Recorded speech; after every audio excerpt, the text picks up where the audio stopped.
Today, I'm delighted to be joined by the one and only Andy Sellers. I've known Andy for a couple of years now and even had the pleasure of working with him recently. And there's one thought that I always associate with Andy: a strong work ethic leads to success. 10 years ago, Andy and his co-founders, Joe Curtis and Charlie Ralston, set up 3Search. 3Search is a recruitment agency for the marketing and digital sector, focusing on the UK and, over the last couple of years, the US. Soon after the launch and early success of 3Search, Andy, Joe and Charlie launched 11 Investments. 11 Investments is a recruitment incubator for founders looking to start their own journey with back office support.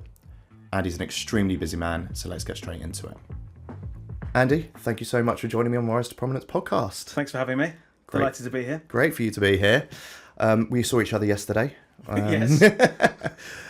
We work together, have the pleasure of working together at 11 Investments.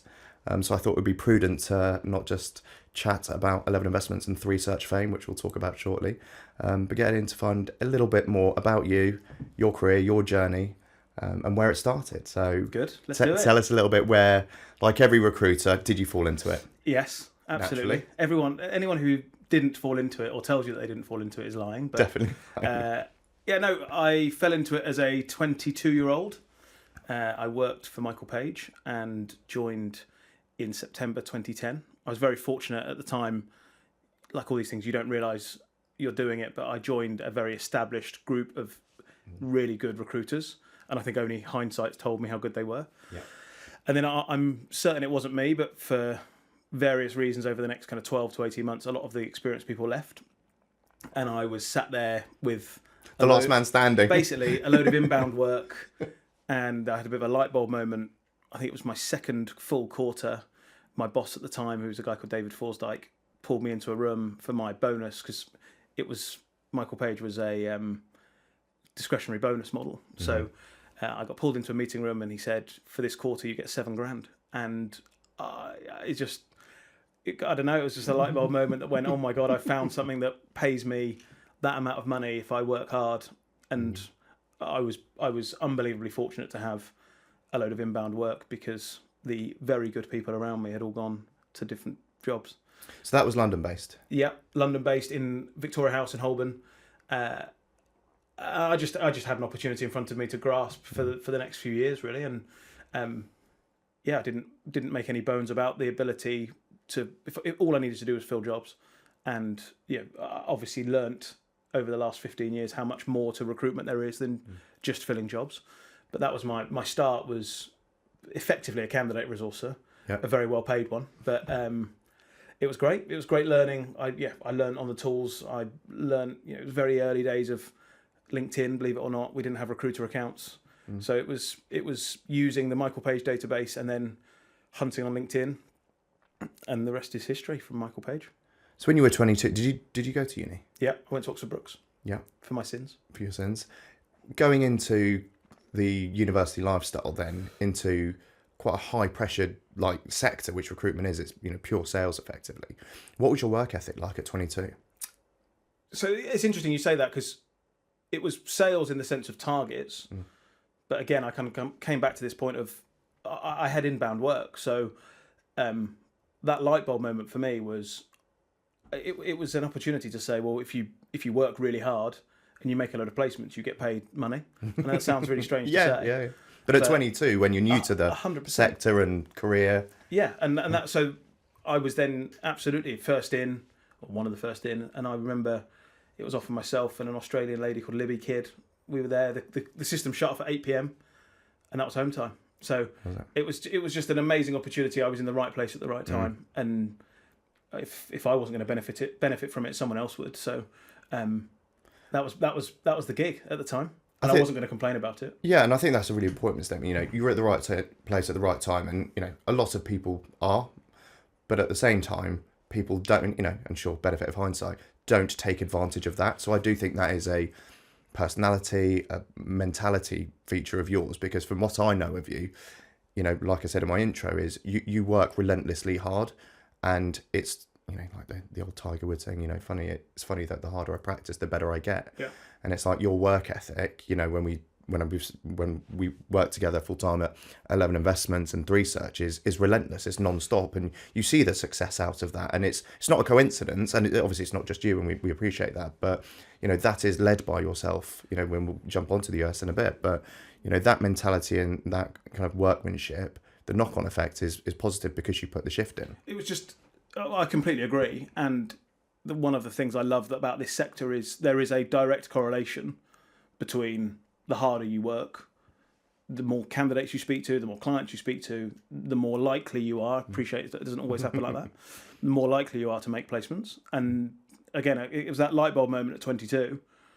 And at the time, I went and bought myself an iPad. That's just ages me as a present for myself. And it was just, you got a taste for it very early on in life, and earlier than a lot of other people would get. Definitely. later in their career. So agreed. Yeah, there was a direct correlation for me between working hard and making money, and I think working in the States, which we'll talk about later, they talk much more about money in America. It's a bit dirty to talk about in the UK. It's a very British thing, isn't it? Yeah, but it was a big motivator for me throughout those first few years of my life. So how long were you there for? About 4.5 years, I think. Yeah, 4 or 5 years. And it was, again, one of the things that you don't realise at the time, a strength, if you like, was how naive we were about quitting our jobs. I was 26. And people often say, or I heard a guy called James Meekings, who founded Funding Circle, he came and spoke at one of our early events at 3 Search, and someone said, well, what was the key to your success? And his answer was naivety, and I could really relate to it, because if you knew everything now that you knew then, you might have just stayed in the corporate lane. Completely agree with that statement. Yeah, but naive, not knowing was the best thing for me. Yeah. And Joe, one of my business partners, Joe Curtis, I did a business studies degree at Brooks, which you kind of read the textbook and you need a business plan, and you watch all these TV shows and everything's about a business plan. And I won't swear because I don't know if we can edit that. But Joe turned around in one of our kind of early planning sessions and was just like, we do not need a business plan. We just need to get on with, we just need to make some placements and see what happens. And if I could appeal to anyone who watches this, you don't need to overthink things. You don't need a business plan. I'm sure in time it's important, and we'll talk about strategy and vision later, and it's a big thing now. But at the time it was just being naive, having a bit of luck on your side, taking the leap. There's not I don't have much more science to it than that. Yeah. And that's all I'd say to people. That was a huge factor for us at the time. And you met Joe, one of your co-founders, and Charlie Orstrand as well. Yeah. Both at Page. Yep. Both similar roles. Similar-ish. Charlie was. They were both a rung above me in terms of seniority. Joe was constantly being given handfuls of cash by Michael Page for selling solutions. So again, my skills were, I'd get a brief, sit, scurry away on the system and fill the job. And I don't think he'd mind me. Well, I'm sure he wouldn't mind me saying this. He wasn't a great recruiter. Yeah. But my God, he would, back in the day, this is how old we are. You'd sell a page in Marketing Week to advertise your job, and Page would then give you 100 quid or 150 quid, and then they give it to you in cash, which I'm not sure how they did that from an accounting point of view. Let's hope they don't backdate that. I was going to say. And I just remember every month he would get given wads of money for selling solutions. And that was his super strength. He wasn't a great recruiter. He didn't have a great work ethic. And again, I don't think he'd mind me saying that either. And Charlie was a man manager. And even then, you knew he had something special with his team and the way people bought into him. And again, he didn't love the gritty recruitment side. He loved meeting people. He was great in front of clients, and he had a good team. And it was those ingredients that, again, there wasn't really a grand plan. There wasn't a grand plan to grow a business, certainly to the size that we've got it to. But we knew, I think, deep down that we had the skills between the three of us to at least get it beyond just us three. How did that conversation first start, though? Like, you say that you were slightly different levels. Obviously, you're similar in age, but they're slightly older than you. That friendship, professional relationship, how did that come about? Were you at the pub and go, bit of a triangle. You're great in that corner, you're great in that corner, and I'm great over here. Like, there could be something. It was as simple as that, being honest. It was... And again, recruitment is one of those things where, I think I was billing, 350 to 400k for a couple of years back to back. And it was that thing of, well, if I did a third of that for us, we'd make some money, we'd be masters of our own destiny. You wouldn't have to wear a suit and tie, which was what we had to do back then. And that's such a popular mentality in recruitment, isn't it? I mean, obviously, there are hugely successful recruitment firms that this model works, and it's 99% of how it works. But it does take it's not a light bulb moment. Obviously, a lot of people have thought about it, but having that confidence to have those conversations with whether it's your best mate, a couple of mates, and go, we're all good at something slightly different here, and if we earn what we earn and carried on, and sure, it might take a year or two to build that up, we would then take home X and be better off and take it in any direction. 100%. And again, I come back to whether it was a bit of arrogance of youth, and we didn't have houses, we lived in flats, so mortgages we were all on the property ladder, but not to a point where it was a big mortgage, if you see what I mean. Yeah. No kids, no wives. 3 girlfriends who are now wives. Yeah. But yeah, it was just, I keep coming back to this point of, it was stupid at the time, but it was kind of the time to do it. And as I've got older, you realise how much harder it would be. And I look at what you're doing, and 3 kids, and it's hard. It's really hard with a young family and balancing everything. And our first few years, we didn't have that. We could just go full gangbusters at building a business or trying to get something off the ground. And would you say that's testament then to the success? Because 3Search is now just over 10 years old now. Yeah. And then going, because 3 of you had, 3 times the hours to put in that shift, that you all have that work ethic in whichever direction you were going in, but all for 3Search, which you just set up. You had 3 people, 5 days a week, effectively 15 days a week of time into this business. That early mentality of drive and your personalities, would you credit that then? You hit the ground running. I'm so, I don't know what the right word is. Impressed is probably not even doing it justice, but watching anyone doing something on their own, for me, is truly remarkable. Building a business on your own, being I hate this word, but a solopreneur. Solopreneur. Is that what they call it? Anyone doing something on their own is unbelievable compared to what we went through. And you're right. It was a divide and conquer of jobs, and there was no ego. So it was the first few weeks, months, years were my job was to make the placements. It was what I was good at Michael Page. It's what attracted them to me, and what attracted me to them was Joe was out selling stuff, winning work, selling solutions, and we did all sorts. Our first placement, or maybe our third placement, was helping someone relocate to the Cayman Islands, because it was just an opportunity that came up. Joe and Charlie sold a solution, and I went and found the candidate. But there was no ego. There was no there were arguments, but not about the direction, or not about whose job was what. Yeah, and that's why it worked. I think it was just a clear division of responsibility. We've used this language before, but I'd say we almost made one perfect recruiter as a 3, if you see what I mean. Yeah. But because I didn't have to go and win any work. My job wasn't to win work. My job was to fill the work that the 2 boys went and won. And therefore, you get a few placements, you get a bit of cash in the bank, you then get an office, you hire your first person, you hire your second person, and it's just a snowball that's snowball effect. Now's out of control. It's now a landslide. Exactly. When you then set up 3Search, was your plan, 3Search is extremely well known in the UK, and now, again, we'll talk about it in a bit, the marketing side of it, where it started, the digital marketing. Yeah. Did you come out of Page and go, right, this is the sector we want to hit hard? It was a perfect storm, really. I remember 2010, I mainly did the services industry, so financial professional services. And you'd go into client meetings and they'd say, we want a marketer to come and make the website look nice and write us some collateral and run some events. And that was the job. That was what marketing or that their perception of marketing was. And that sounds strange now, 15 years on.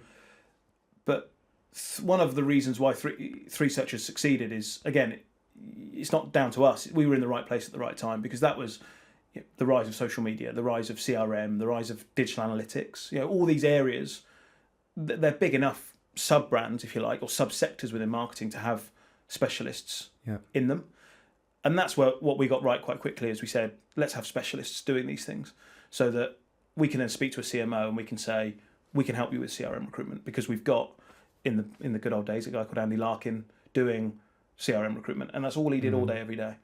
And so we rode the wave of marketing evolving, and it's still evolving now to a point where we're seeing sales teams reporting to CMOs, and marketing is now at the top table for lots of businesses, unlike 15 years ago where it was very much an afterthought. It's such a good point. Yeah, and I think like you talk about whether it's the evolution of technology, the evolution of mindset of, in recruitment, you've got to market yourselves in the best ability. It's like, well, how do you do that? You need your own marketing team, for example.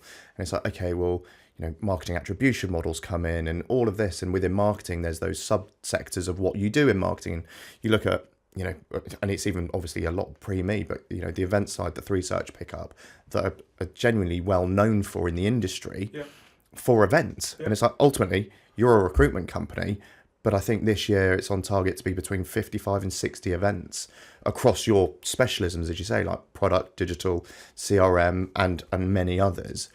And it's so the value of bringing those people to senior leadership, board meetings, and adding that value is now top table stuff. And that's where you go from starting a business where, and again, giving Joe the credit he deserves, because at the time you could have a business plan to do all these great things, but we just needed to get some money in the bank. We just needed to get this thing off the ground.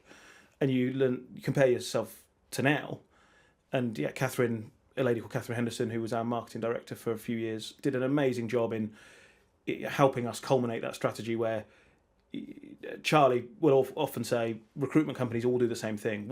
How are we going to stand out? How do we add value to our customers, whether that's a client or a candidate?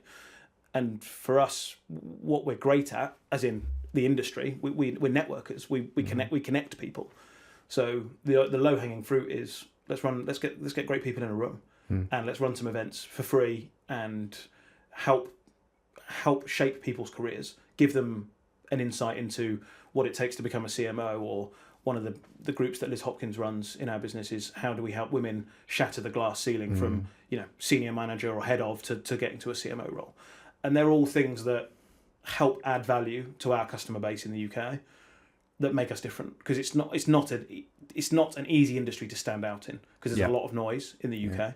There's a lot of people who say that they're specialists, and I think we are true specialists in the areas that we focus in, and that's the job that we have to do to bring that to life. So 3Search, picking up on that specialism point, had natural growth in all of those areas. And to your point is, sure, business plans have dropped in along the way, and a bit of focus and a bit of strategy and, forward thinking. Yeah. Where did 11 Investments come in? Because now, 5 years ago, 10 years ago, there was 3Search and a couple of businesses which sat under the 11 Investments umbrella. But then at some point, 11 Investments very quickly became its own brand. And now a lot of people are very much aware of 11 Investments and what it's achieving. Did you three consciously, and I think I already know the answer to this, is go, today, guys, we need to diversify, we need to do this, we need to do that, we're going to make a top co, it's going to be a group, and we're going to do investment. That's our strategy. Or was it by, let's snowball and see where this ends, and it happened by default? In our defence, because it was very much the latter. In our defence, it kind of comes back to where we were, where we grew up a bit, if you see what I mean. So for history or context for those listening, the 11 Investments play was, we built 3Search to a point where, I'm guessing, but it was 25 people, multi-million pound turnover. And we grew up in an environment at Michael Page where they constantly were talking about cross-selling. So we worked for Michael Page Marketing. We sat next to Michael Page Sales and Technology and HR and Legal and so on.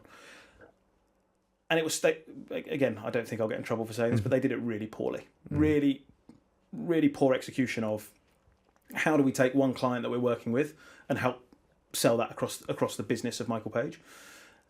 And so we'd seen it done badly. And then you fast forward and, again, kind of starts with pub talk and friends and people going, oh, we really like what you've done. Can we pick your brains? And is there a chance to share an office together? Or is there a chance to have a bit of capital to ultimately, I don't want to have the full safety net removed of being my own boss, and I wouldn't mind an equity split.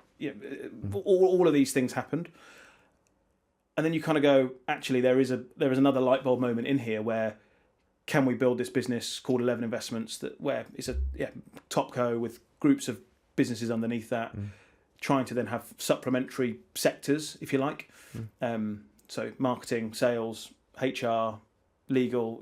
Our aim is to have businesses in all of those sectors so that once you win a client, you then can effectively get more squeeze out of that client than just saying, we're just going to do marketing. And we're trying to have our cake and eat it by having specialist brands on their own name. There's other businesses out there that do it in a brand strategy where they're it's something marketing, something sales, and it's all the same group of brands. Yes, yeah. We want the autonomy of individual boutique businesses, but we want that sharing of information to say, we've just pulled X business, let's go and help share that information, share that customer. And the idea being is that you can then exponentially grow your revenue by having to win less clients, if you see what I mean. And and on one hand, you think, in a selfish way, like great idea to run a business that way. But ultimately, it does support and help the customer at the end as well. Because if I had that relationship with you, you're sitting, and you've got the office in Soho Square at the minute. Yep. And there's between 80 and 100 people in 3 days a week. Yep. And if you're sitting next to somebody who literally does that all day under their own brand, their own device, you then go, I know this person really well. I vouch for them, and I've got that relationship with you for 2 years, and you've placed 3 or 4 people. I'm going to take that at face value and be like, yeah, I trust you'll do a good job, or they will because you've recommended them. 100%. It's the same, kind of goes back to something I said earlier. It's a word of mouth industry. It's hard to stand out. It's hard to differentiate. So if you've got someone going, I've just worked with this business, they're saying, we've had a great experience with 3Search, and they're then saying that they can help us in tech, which is a really tough. I mean, anyone listening will know how tough hiring tech talent is. And we've then got a business called NearTech run by a guy called Rich Thexton. So, we're then making warm intros to him and his team to try and give them a leg up. So he hopefully is getting the best of both worlds. Yeah. He's running his own business. He's able to put his own stamp on things. He's got a marketing department supporting him. He's got an ops and HR and talent team working for him, which under this 11 Investments banner. But then hopefully along the way, we're able to give them a leg up and help them with some customers as well. Talk about then diversifying brands and sectors.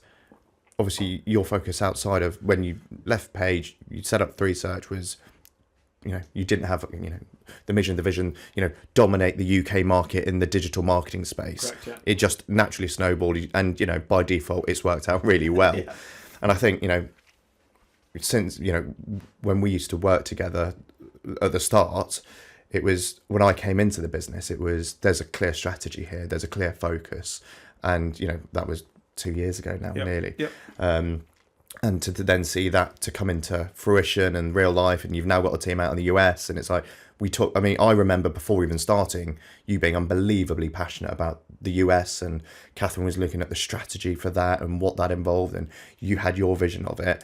There's obviously in 10 years, which appreciate it's a decade, it's a long time, but your mentality of the snowball effect and let's grab what we can, see what happens and roll with the punches, has changed now to let's have a strategy or a plan of what we would like to achieve and maybe how we achieve it.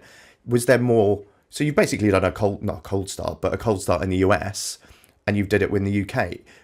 Did you launch the US 3Search differently to how you did the UK? Was there more planning to it? Of course. Yeah, I mean, we were just 3 chances giving it a go in the UK. The US thing for us was it was such an obvious, and again, I don't think anyone listening to this or watching this will learn anything new, because for ever since Robbie Williams and the Spice Girls tried to crack America, every recruiter's trying to do the same, and it's... I've always seen you as the next Spice Girls. I know. I'm not going to lie. I was hoping for more Robbie Williams. Obviously. The opportunity is so great. The stuff that everyone knows, the margins are great, the salaries are better. Recruitment is much more immature as a sector. So for us, we found a guy called Nick Guy, who has a unique ability, again, completely chalk and cheese to my background when I started recruitment, and he is a new logo specialist. He's a BD specialist. And for us, that was so appealing to say, how do we launch into the US? We dipped our toe in from the UK, so I've heard it be called a recruit from afar model before. We spent 2 or 3 years. So our top billers in 21, 22 was a guy called Andrew Stoves and Ollie Amos. So we'd had customers. A lot of that was kind of UK businesses who then said, "Can you help us in the US?" And we won some good work. But I think if we'd have been having this conversation a couple of years ago, I'd have given you a different answer and a more naive answer to say, "Oh yeah, you can grow something in the States from afar." And I've gone completely 180 on that. And I think you need boots on the ground. We've built a business through relationships, through adding value, through the events that we've talked about, trying to make deep connections with people. And call me old-fashioned, but you just can't do that over Zoom or Teams. You need to be in person and you need to be on the ground. And what we've got with Nick is an ability to do that and go and win a load of new logos. And then we've made a decision to service those out of the UK because, being blunt, it's much cheaper than having a big delivery team in New York. But yeah, we're now probably a year into that journey with Nick, and we're on track to build a multi-million-dollar business this year off the back of it. It's a kind of people, to your point, talking about the margins and the profitability, and just geographically it's massive, so the opportunity is huge. A lot of recruitment companies go out there. Would your advice be it is the natural next step for any recruiter to do that? Yeah. Or because maybe it is in the last 2-3 years, or maybe it's because I'm more aware of it, that I'm seeing a lot more do it. And this recruit from afar happens everywhere in the world, but predominantly in America. The phrase is where recruiters go to die. That was your phrase. It was in your show notes. It was in my notes, and it's an interesting one because to your point though, is in every country they've all got their own nuances. We are British, we're better at building businesses in Britain.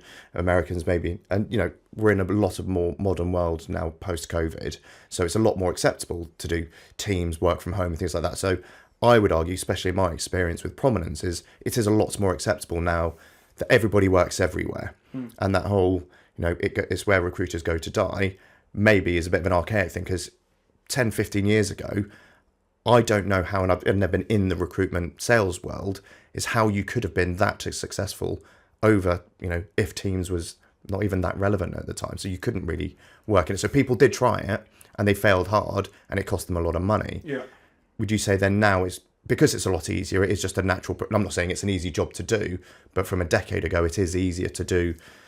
Yeah, I think I've got two answers to that, really. One of the things, again, not wanting to spoil the show, but at the end, you're going to ask me about 3 things I've learned. And one of them is around, and then if you had only asked me for one thing, it's about the people that you work with. And it's different. I obviously can't comment on individual businesses going and failing or not failing, but having great people to do whatever you're going to do, whether it's in the UK, the US, whichever territory, for me is the number one thing. So we think we've got great people facing off to that market, which is therefore going to mean that we are much more successful than we would have been if we didn't have those people.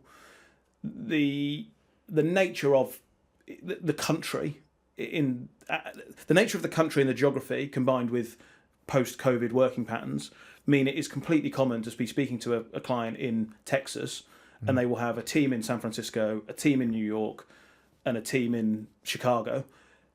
And naturally, those people will meet up once a year, once a quarter, whatever it might be. But the working from home culture in the States is significantly greater than the UK, where a lot of roads do lead out of London, and I should be careful about what I say for other people, but if companies are based in the UK or in London, it should be, by theory, easier to jump on a train or a flight and get down to London.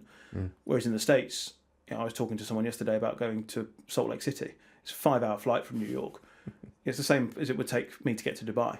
It's an enormous country, and I know that sounds strange, but you don't realise that when you're not doing business in that territory, or maybe that's just a reflection on me. So a combination of great people and an acceptance that you don't need to be in person to do business all the time makes a massive difference. The final thing I'd say on that is when you do then go and meet people, and you do take a kind of British mentality around, I want to take you for dinner, or I want to take you for lunch, or I want to come in person to hear about the hiring requirements that you have.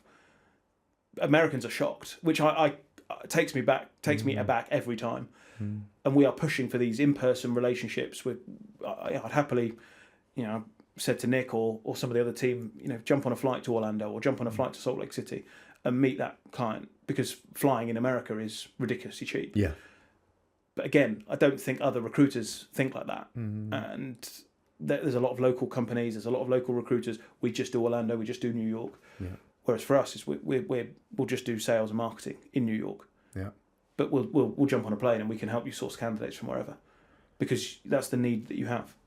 I think, like, you touched on a good point about having the right people with the right skill set within the right specialism. Yeah. One thing that I do generally love about the 11 investments model and the culture and the vision, and you mentioned David Forsdyke obviously earlier, and obviously he's kind of an integral part to help build that and gel everyone together through this vision and the values that you've got, is your tenure from the last 10 years, and you mentioned a few names there, and it's like they've been there a long time. They're really established people, not just in the industry or sector, but within research. They've been there a long time. So customers, clients all around the world are working with the same people and the same specialists. It's the again, shock horror, spoiler alert, it's the number one thing that for me makes any business successful. It's my first statement, but I appreciate we don't have an iPhone or an amazing product to sell. We're selling a service.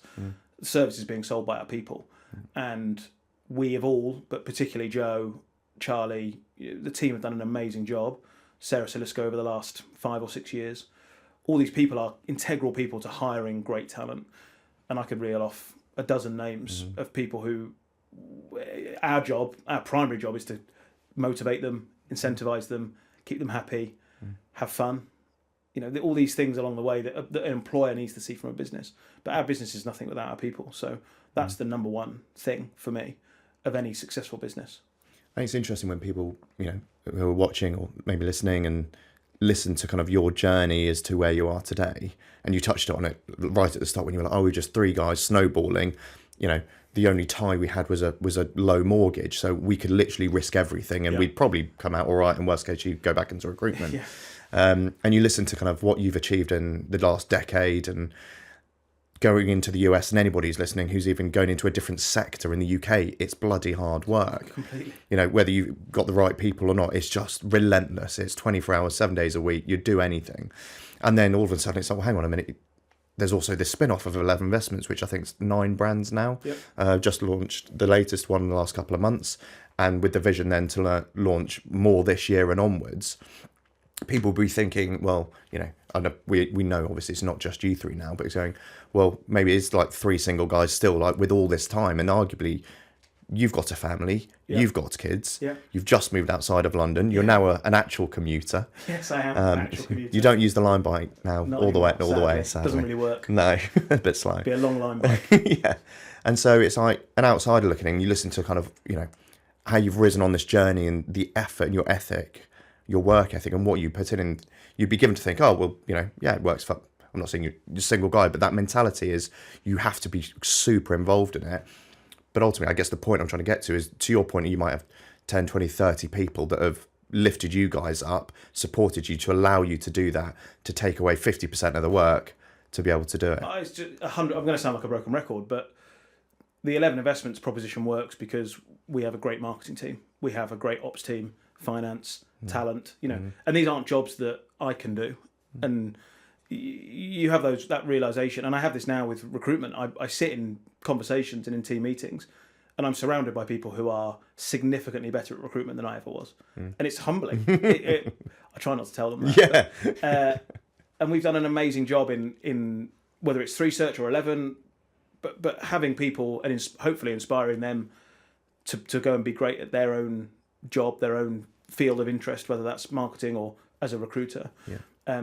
But the whole thing works because we've got great people.